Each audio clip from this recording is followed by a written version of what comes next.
It all started with a flicker, just a tiny, strange blip on a screen deep inside a monitoring station in New Mexico. No alarms went off, no red lights flashed, but something about that signal didn't fit. It wasn't a comet. It wasn't space junk, and it definitely wasn't one of ours. For weeks, scientists quietly watched. They didn't tell the public. They didn't want panic. But behind closed doors, in labs and control rooms from Tokyo to Berlin to Cape Canaveral, people were whispering the same question. What if it's them? By early spring of 2047, the truth was impossible to ignore. A group of objects, 12 of them, was slowing down as it entered the outer edges of our solar system. They weren't just drifting. They were decelerating, which meant they had control. Or at least they used to. Now their movements were shaky, uneven, like a car running out of gas on a long desert road. The biggest surprise wasn't their size. Each one was longer than 3 football fields, but their silence. No broadcasts, no aggressive maneuvers, just a slow, tired crawl toward the sun, as if drawn by gravity alone. Then one night the unthinkable happened. One of the ships, the smallest, just broke apart, not with an explosion but with a quiet, almost graceful collapse. Pieces scattered into the black, catching sunlight like broken glass. No debris field, no fire, just silence. That's when the world started paying attention. News channels couldn't ignore it anymore. Governments held emergency briefings. Social media exploded with theories, some wild, some terrifying, some hopeful. But the people who mattered, the engineers, the astrophysicists, the deep space radar operators, they weren't thinking about invasions. They were thinking about damage. The way those ships moved, it looked like they were hurt. Badly. One technician in Norway watching thermal imaging from a satellite array noticed something odd. The heat signatures weren't steady. They pulsed weakly like a heartbeat fading. Another scientist in Chile saw the same thing. Oxygen levels, or something like it, dropping inside the largest vessel. Whatever was aboard, they were running out of time. Still, no one jumped to conclusions. Humanity had spent decades preparing for first contact, but always imagined it as a moment of triumph or terror. No one had really planned for this, for finding someone lost, broken, and far from home. Then came the signal. It wasn't loud. It wasn't dramatic. Just a soft, repeating pattern buried in the static between radio frequencies. At first it looked like noise, but after running it through new AI filters designed to spot non-human patterns, the truth clicked into place. It wasn't random. It was structured. Built on prime numbers, hydrogen frequencies, and the rhythm of pulsars, universal constants any intelligent species might understand. And it wasn't a threat. It was a call for help. The message repeated every 17 minutes like a heartbeat trying not to stop. Experts from around the world gathered in virtual rooms sharing data in real time.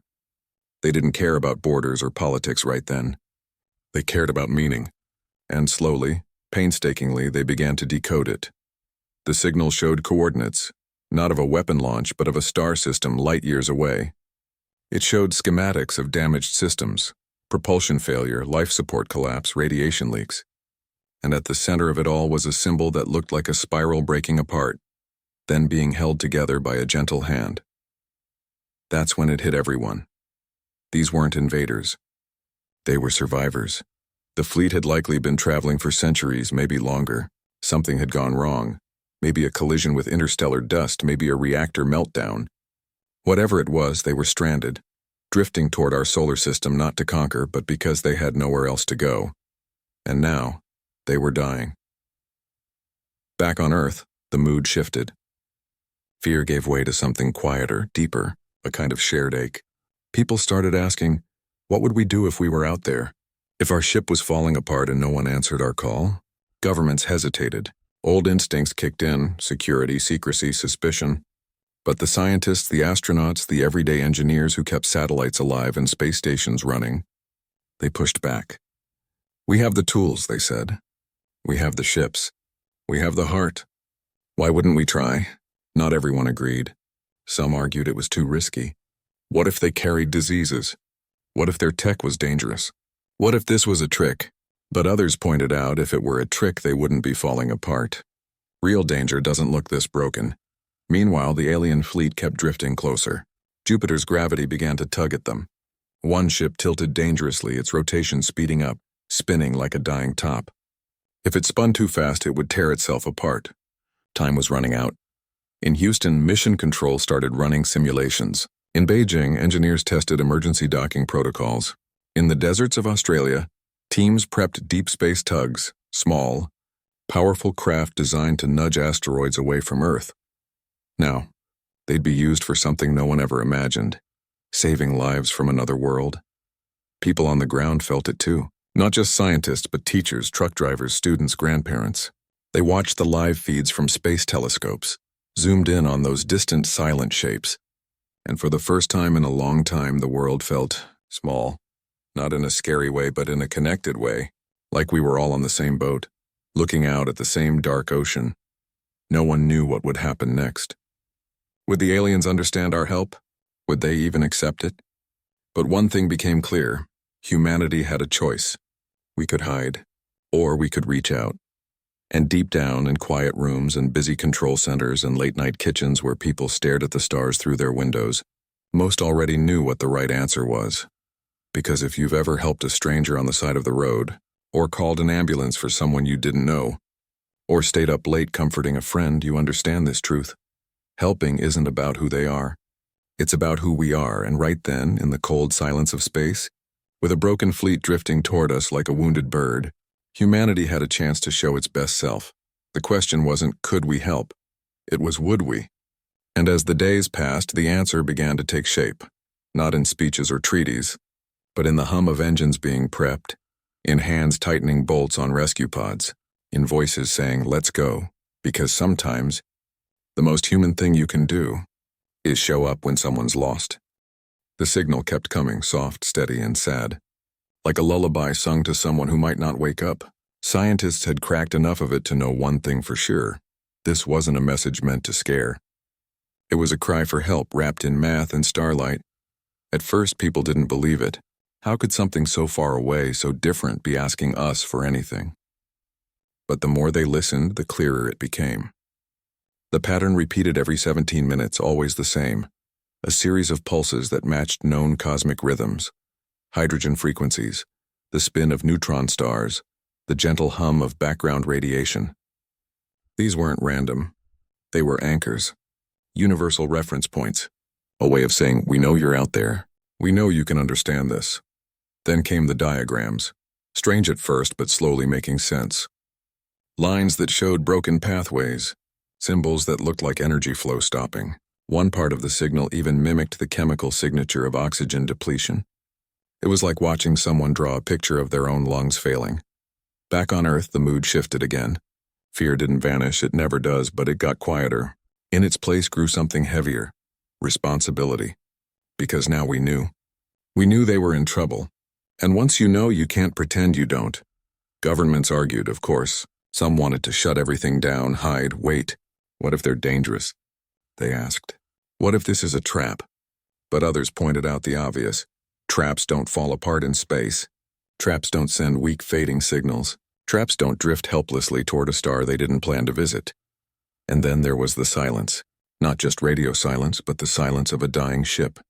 No engine burns, no course corrections, just slow, helpless drifting, like a leaf caught in a river with no way to paddle back.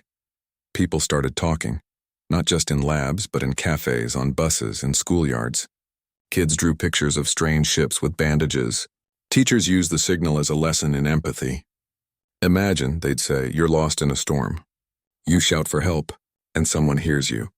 What would you hope they'd do? The answer was always the same. Come. Meanwhile, deep in mission control centers around the world, teams worked around the clock. They studied the alien fleet's trajectory. They ran simulations. They tested every piece of rescue tech we had.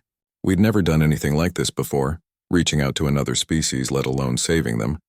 But we had the basics. We'd docked with broken satellites. We'd repaired space stations. We'd even brought astronauts back from near disasters. Maybe, just maybe, those skills could stretch across the stars. One breakthrough changed everything. A young linguist working with a team in Geneva noticed something hidden in the signal's rhythm. Every 17-minute cycle ended with a soft, rising tone like a question. And right before it repeated, there was a tiny pause, followed by a single pulse shaped like Earth's radio signature. It wasn't much, but it felt intentional. Like they were saying, "We see you. Are you listening?" That tiny detail broke something open in people. This wasn't just data. It was communication. Real, vulnerable, human-like communication, even if they weren't human at all. Public opinion began to shift fast. Petitions spread online. "Let us help them," people wrote. Religious leaders spoke about compassion beyond species. Even skeptics started to wonder, if we turned away now, what would that say about us? Then came the hard part, deciding how to help. We couldn't just fly up and knock on their door. Their biology might be nothing like ours. Their air, their temperature, their gravity. Everything could be deadly to us or us to them. So scientists got creative. They designed sealed rescue pods that could attach to the alien hulls without direct contact. They packed them with universal life support modules, things that filtered air, recycled water, stabilized temperature, based on principles that should work for any carbon or silicon-based life form. They even included simple light displays using color and rhythm to say, "We're here to help." No harm. But the biggest challenge wasn't tech, it was trust. How do you show kindness to someone who might not understand your gestures? How do you prove you mean well when you don't even share a word? That's when someone had a simple idea. Mirror their signal. If they used light and math to speak, we'd answer the same way. Engineers built a transmitter on the lunar far side. Quiet, powerful, and clean. They sent back the same 17-minute rhythm but added something new. A steady, warm pulse at the end. Not a question, an offer. Like holding out a hand in the dark. For 2 days, nothing happened. People held their breath. Had we misunderstood? Had we scared them? Then, on the third night, the alien fleet responded. Not with words.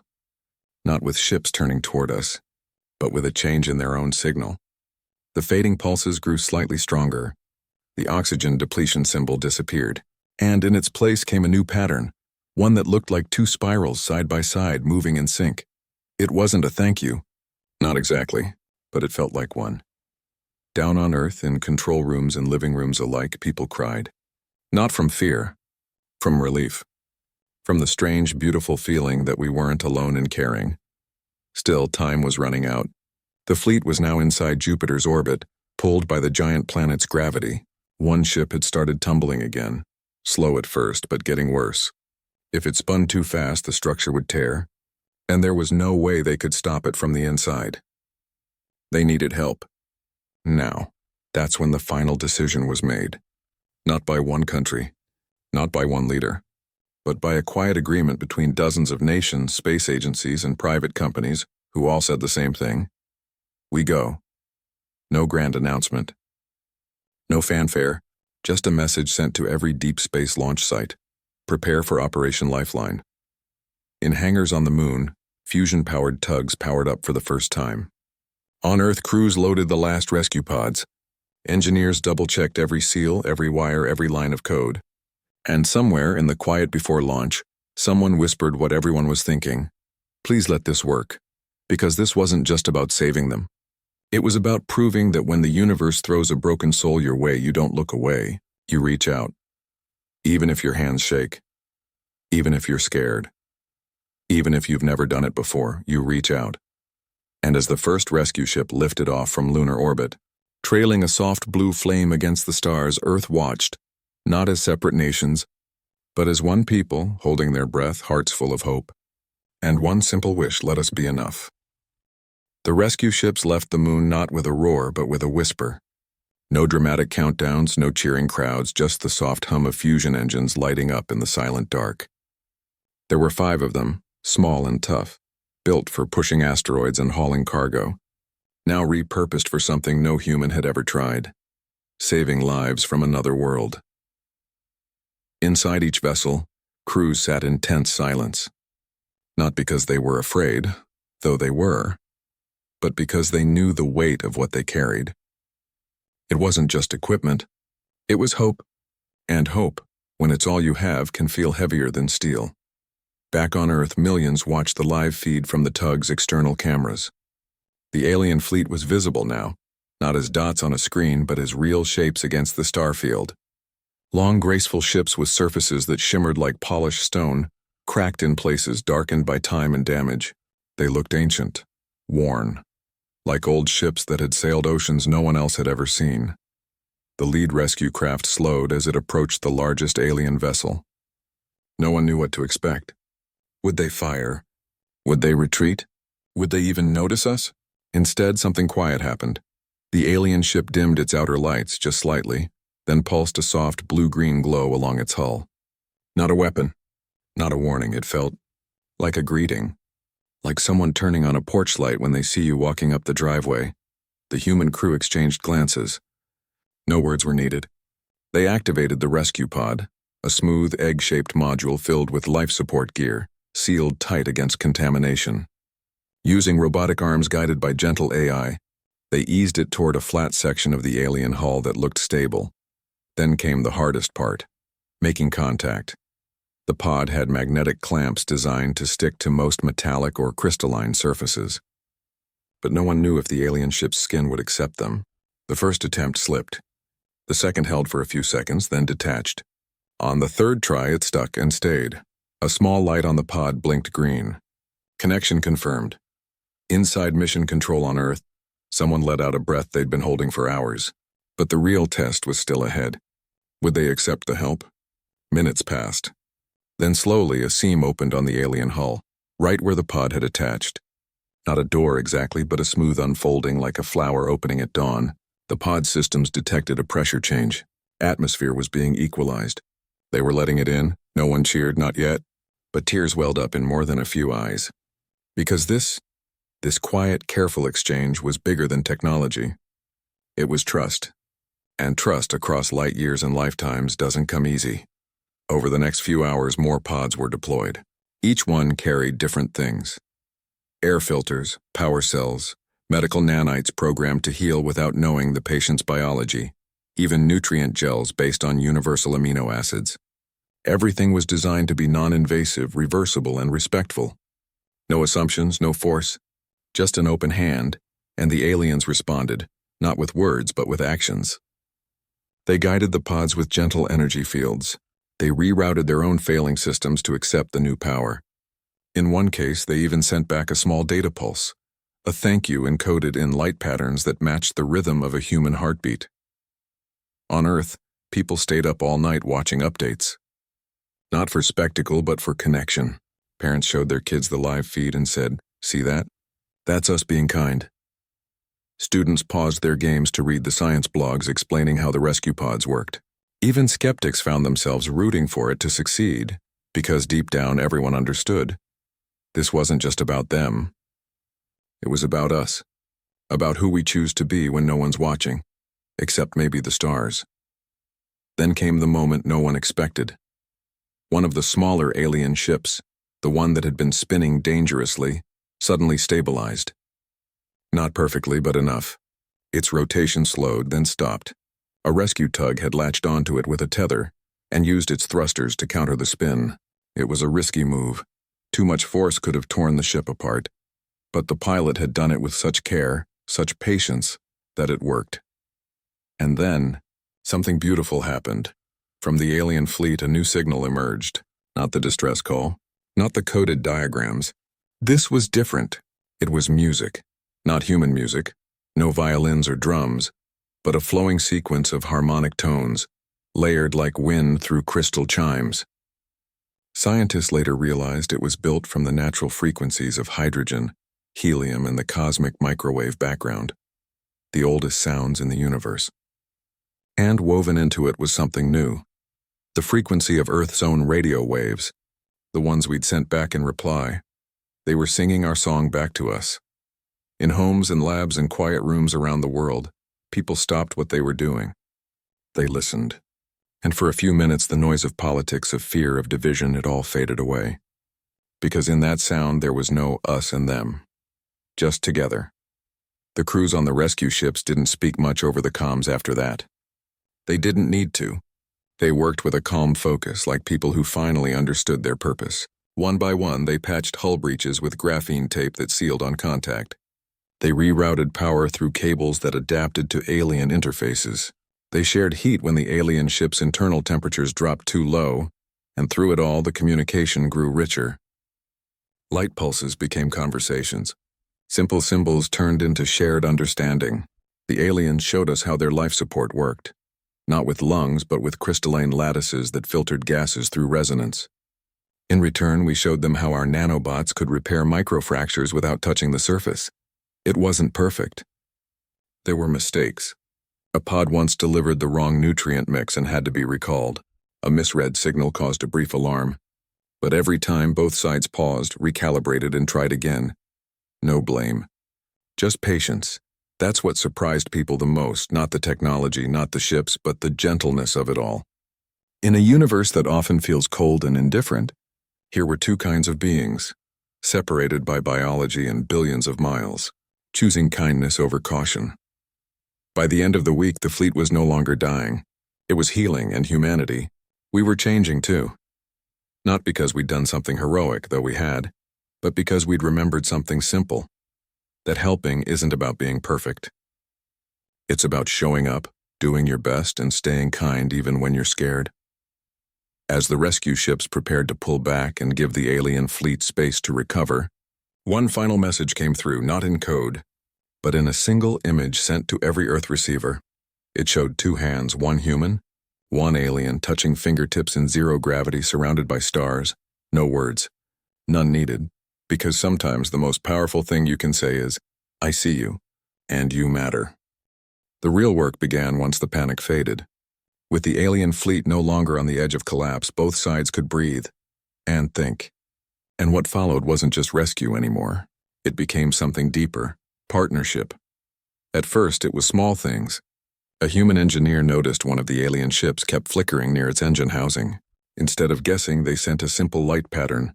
A question mark made of pulses. Within minutes, a response came. Not in words, but in a slow, rotating diagram showing internal stress fractures in their propulsion core. The humans sent back a suggestion. Reinforce the area with a flexible carbon mesh they'd developed for lunar habitats. The aliens accepted. Within hours, robotic arms from both sides worked side by side, weaving the material into the damaged structure like cosmic tailors stitching a tear in the sky. No one had planned for this kind of teamwork, but it just happened. Because when you're both trying to keep something alive, titles and species don't matter. Only solutions do. Back on Earth, scientists scrambled to understand the alien tech, not to copy it, but to help fix it. What they found amazed them. The ships didn't run on fuel like ours. They used controlled magnetic vortices to bend space just enough to glide between stars. Elegant, efficient, but fragile. One tiny misalignment and the whole system could cascade into failure. That's likely what had happened. Somewhere in deep space, a micrometeoroid or radiation burst had knocked their core out of sync, and they'd been limping ever since. Humans offered something the aliens didn't have, brute force redundancy. We'd built our machines to survive chaos, explosions, crashes, human error. So we shared backup systems, emergency power cells that could kick in during outages, shock-absorbing hull layers, even simple mechanical valves as fail-safes. In return, the aliens showed us how to do more with less. Their materials were lighter than air but stronger than steel. Their energy converters turned starlight into power with almost no waste. One engineer later said it felt like watching. A master painter used 3 brushstrokes to do what took us a whole canvas.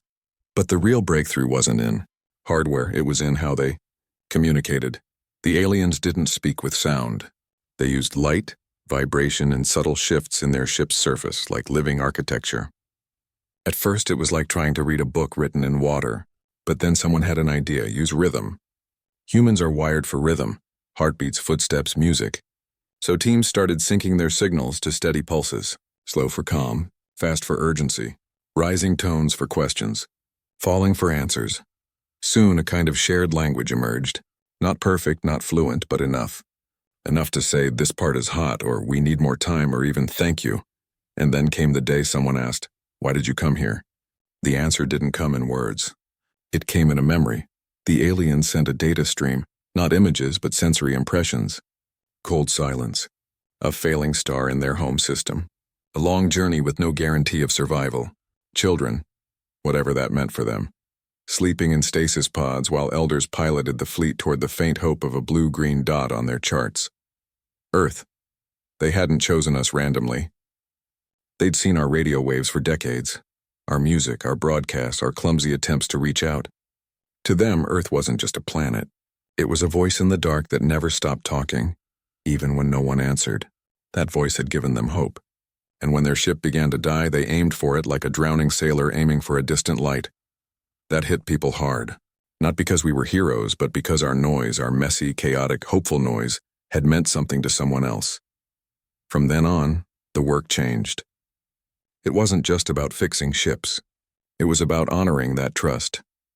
Crews started leaving small gifts in the rescue pods, recordings of ocean waves, bird songs, children laughing. Not as data, but as comfort, the aliens responded with their own. The sound of their homeworld's wind through crystal forests, the hum of their twin suns at dawn. It wasn't science anymore, it was sharing. On Earth, schools began teaching cosmic empathy, not as a lesson in aliens, but as a reminder. Every signal, every cry for help, whether from across the street or across the galaxy, is a chance to be kind. Artists painted murals of intertwined ships. Musicians blended alien harmonics with human melodies. Even factories making space parts added a small symbol to every component. 2 spirals, side by side, and through it all the repairs continued. One human technician, watching a robotic arm guided by both Earth and alien signals seal a final breach, whispered into the comms, "We did it. Not I, not they. We." Because that's what it had become. Not us helping them, but us together. By the time the fleet was fully stabilized, something unexpected had happened. Humanity had changed. Not overnight, not completely, but enough. Arguments about borders and resources felt smaller now. When you've worked alongside beings from another star to save a ship older than your civilization, petty divisions start to sound hollow. The aliens never asked for anything beyond what they needed to survive. No land, no secrets, no promises, just a chance to heal, then move on. And that humility moved people deeply. They weren't taking. They were receiving, and giving back in quiet, generous ways. One day, as a human tug was detaching after a final systems check, the lead alien vessel pulsed a new pattern. It wasn't in the distress code. It was simpler. Just 3 pulses repeating, steady, warm, steady. Later, linguists realized it matched the rhythm of a human lullaby, one that had been broadcast from Earth decades ago, floating out into space on an old radio wave. They'd remembered it, and now they were singing it back. In that moment, no one cared about politics or protocols.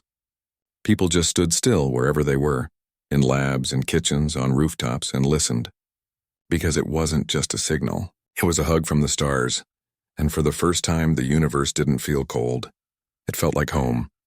The day the alien fleet prepared to leave, Earth held its breath, not in fear, but in quiet awe. There were no grand farewells, no speeches broadcast to the world. Just a slow, graceful dance in the silent space near Saturn's rings, where the fleet had anchored to gather ice and gases for their long journey ahead. Their ships, once cracked and dim, now glowed with steady light, repaired, rested, ready. Before they went, they sent one final gift. It wasn't a weapon, not a map to hidden treasures or a secret to unlimited power. It was a small, smooth crystal, no bigger than a human palm, delivered gently into the airlock of the lead rescue tug.